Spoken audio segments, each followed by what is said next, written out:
Hey, welcome back. Thank you for joining me. Today, as promised, we are going to create an assignment in Google Classroom.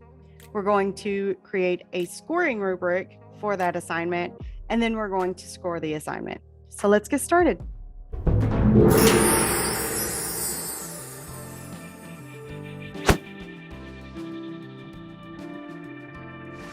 So, as you can see, I have two classes created in Google Classroom.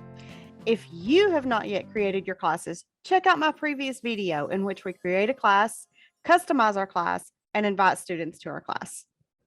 To create your first assignment, you're going to select the class that you want to create the assignment for.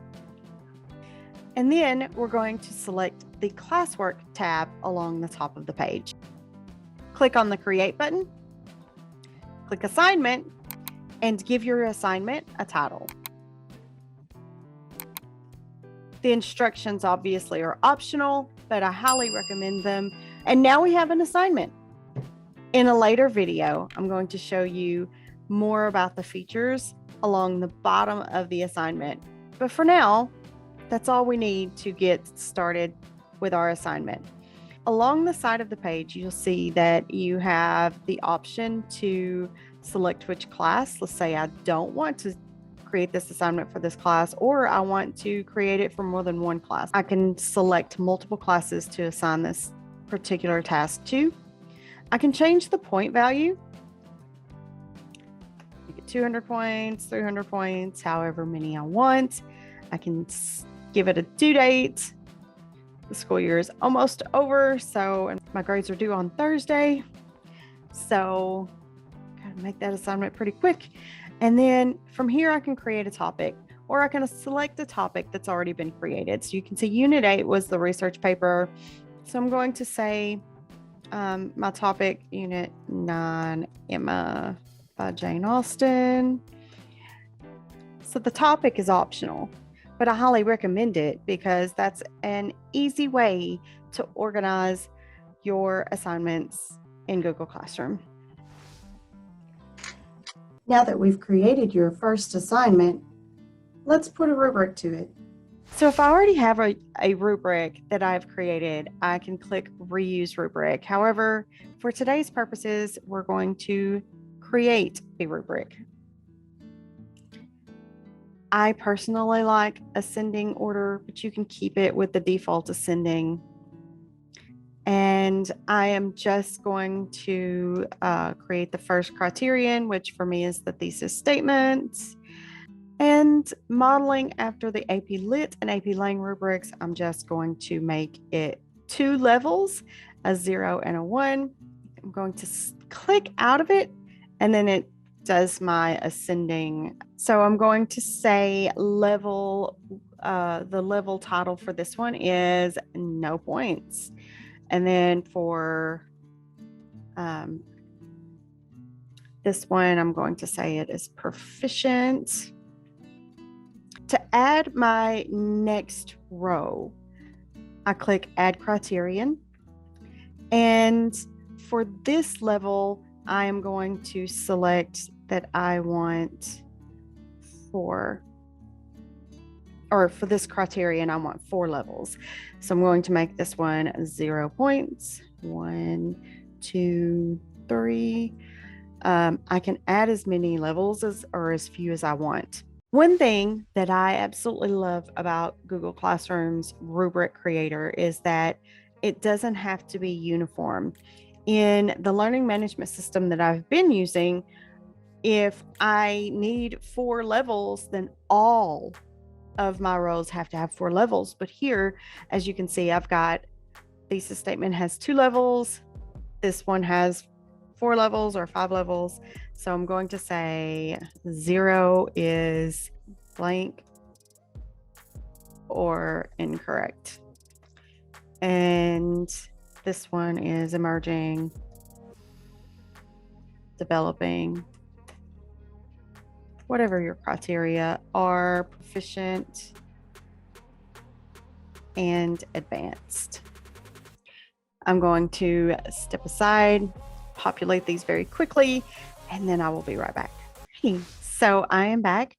And row 2 of my rubric is complete. So now in the upper right-hand corner, we're going to click on the blue Save button. And now we have our rubric created. So now we have selected our classes, we've created our points, due date, we have our instructions, and now we're ready to assign it.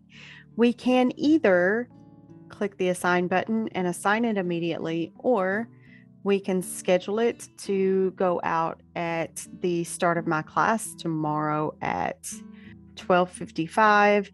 We can save it as a draft, or we can completely discard this assignment if we're not happy with it.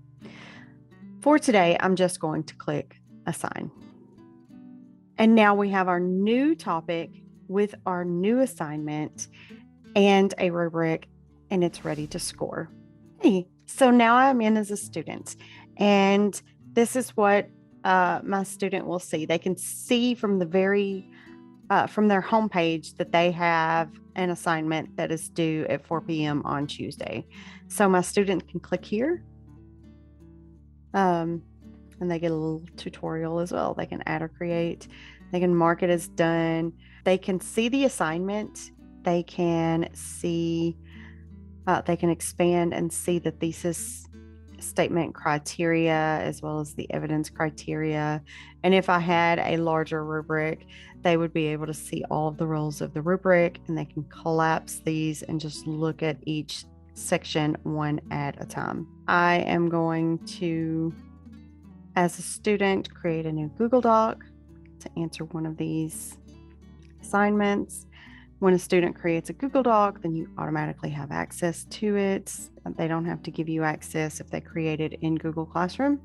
So I'm going to, for time's sake, just say, I'm just going to copy this over. This is absolutely what some of my students would do.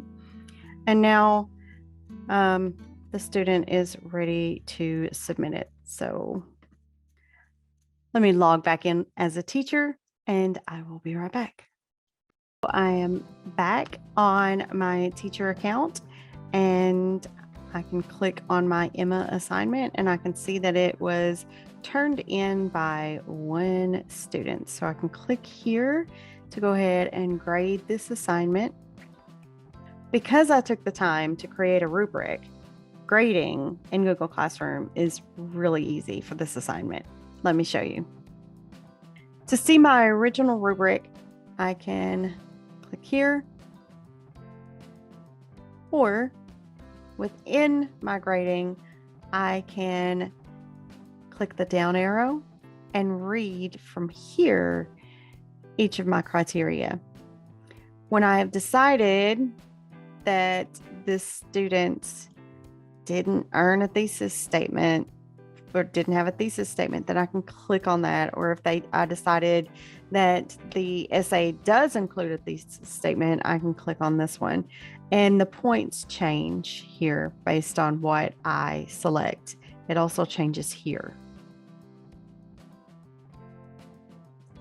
And then I go to my next criteria. And again, depending on how long of a rubric you put in here, say, well, we'll give this student a developing, this fake student that copied and pasted. So they have a 60 overall. I don't like that. They don't deserve a 60. Anyway, so I can highlight my students' essays, and I can make comments here about specific parts of their essay. I'm going to cancel that though. I can give an emoji reaction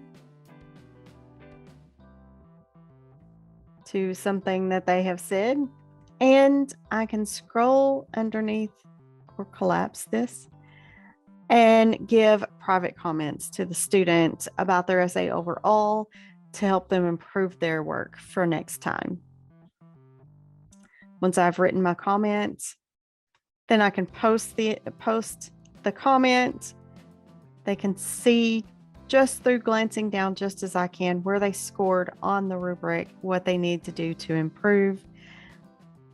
And once I have done all of that, then I can return the assignment right here. Let's say before I return the assignment, before I return the grade, I want to make sure that everybody has a grade. Then I can click to my next student who didn't submit, so I can put in a grade of 0, and then I can click to return multiple submissions, and everybody in the class is given a score. I click return, and then they can see their score. There you have it. You have created an assignment, a rubric, and scored an assignment. Thank you for joining me today.